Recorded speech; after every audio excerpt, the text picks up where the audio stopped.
Aujourd'hui, un mois avant l'ouverture de la conférence, la plupart des États ont rendu public leur offre de contribution.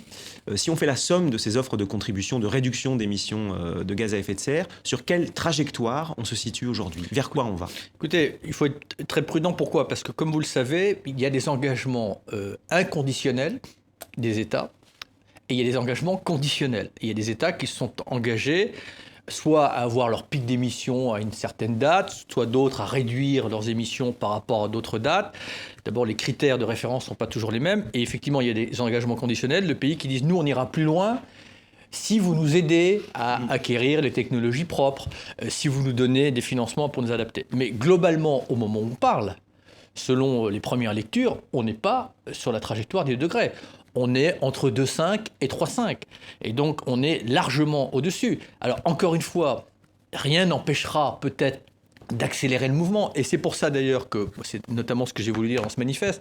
Au-delà des engagements, pour moi, ce qui est plus important, enfin, tout aussi important, ce sont les outils qui nous permettront de les réaliser.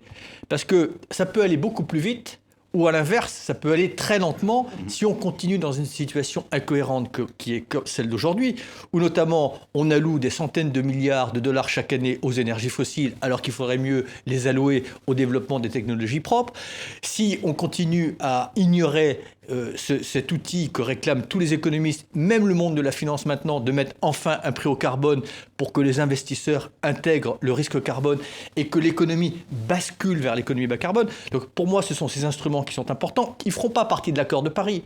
Mais qu'est-ce qui empêche notamment les pays les plus émetteurs, et notamment qui vont se réunir à Antalya au G20 15 jours avant la COP, unilatéralement et indépendamment de l'accord de Paris, de se doter de ces outils-là. Parce que ces outils-là pourront nous permettre probablement d'aller beaucoup plus vite, parce que tout d'un coup, cette économie bas carbone peut devenir rentable. Pour l'instant, elle ne l'est pas, parce qu'elle n'est pas favorisée à l'identique de l'énergie fossile.